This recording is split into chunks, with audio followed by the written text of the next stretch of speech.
ఆలోచన చేయండి. ఈ తెలంగాణ రాష్ట్రం ఎవరి చేతిలో భద్రంగా ఉంటుంది? ఈ తెలంగాణ రాష్ట్రం త్యాగాల పునాదుల మీద ఏర్పడ్డ ఈ రాష్ట్రం ఎవరు భద్రంగా కాపలా కాస్తారు? ఎవరు భద్రంగా ఈ రాష్ట్రాన్ని అభివృద్ధి పదం వైపు నడిపిస్తారో మీరు ఆలోచన చేయండి. మేము వచ్చే 60 రోజులు కానే లేదు, 2 నెలలు ఇంకా పూర్తి కాలే. 7 తారీఖు వస్తే 2 నెలలు, 7 తారీఖు ఇంకా 5 రోజులు తక్కువనే ఉంది. అప్పుడే 6 గ్యారెంటీలు అమలు చేయలేదంటాడు సన్నాసుడు. ఆయనతోని శాత కాదు ఎట్లా చేయడంటాడు. పిల్లి శాపనార్థాలకు ఉట్టి దిగిపడుతుందా?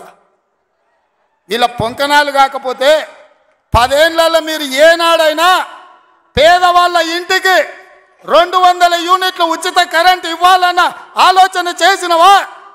పేదవాడు ఆత్మగౌరవంతో బ్రతకాలి అంటే ఇందిరమ్మ ఇండ్లు ఇవ్వాలన్న ఆలోచన ఏనాడైనా చేసినవా? ఆరోగ్యశ్రీ పథకాన్ని నిర్వీర్యం చేసినావు. 10 లక్షల రూపాయలు వాళ్ళకి ఇన్సూరెన్స్ ఇవ్వాలన్న ఆలోచన ఏనాడైనా చేసినవా? ఇవాళ అందుకే ఆడబిడ్డల్ని ఆదుకోవడానికి 500 రూపాయలకు సిలిండర్ ఇచ్చి ఆడబిడ్డల్ని ఆదుకోవాలి, కట్టెలపై కష్టాల నుంచి వాళ్ళని కాపాడాలి అని తొందరలోనే మా ఆడబిడ్డల కోసం 500 రూపాయలకి ఇంటింటికి సిలిండర్ ఇచ్చే బాధ్యత మా మంత్రివర్గం తీసుకున్నది.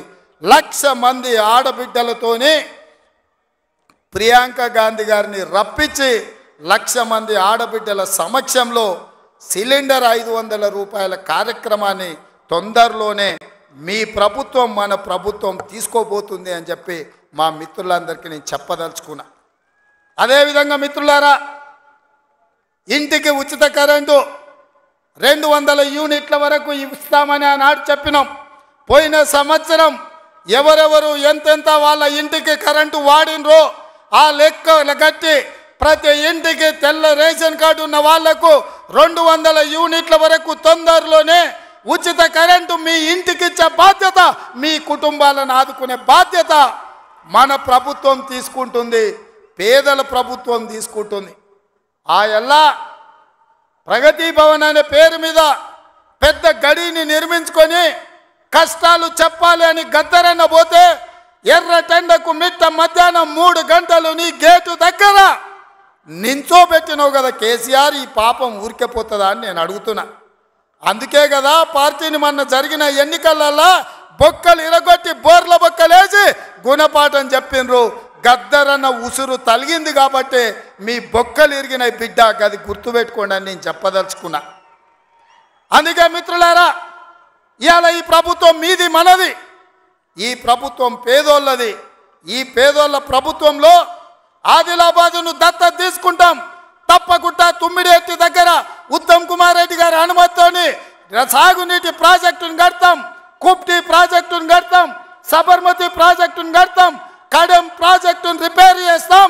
ఈ ప్రాంతాన్ని సాగునీటి రంగంలో పైనుంచి వస్తుంటే మా కొండ సురేఖక్క చూపిస్తుంది, కింద క్రేన్ పెట్టి బాయి తవ్వుకుంటారు నీళ్ళ కోసం, సాగు నీటి కోసం.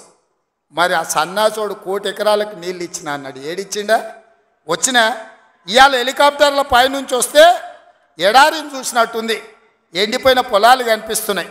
నీళ్ళ కోసం బావులు తవ్వుకుంటారు.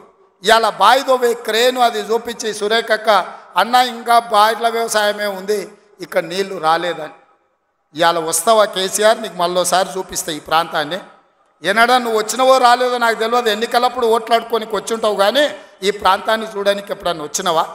రా, ప్రభుత్వం హెలికాప్టర్ పెడుతుంది, మేము వస్తాం, నీకు చూపిస్తాం. 1 కోటి ఎకరాలకు నీళ్ళు ఇస్తా అనే పేరు మీద లక్షల కోట్ల రూపాయల దోపిడీకి పాల్పడ్డావు తప్ప ఈ ఆదిలాబాద్కు నీళ్ళు ఇవ్వలేదు.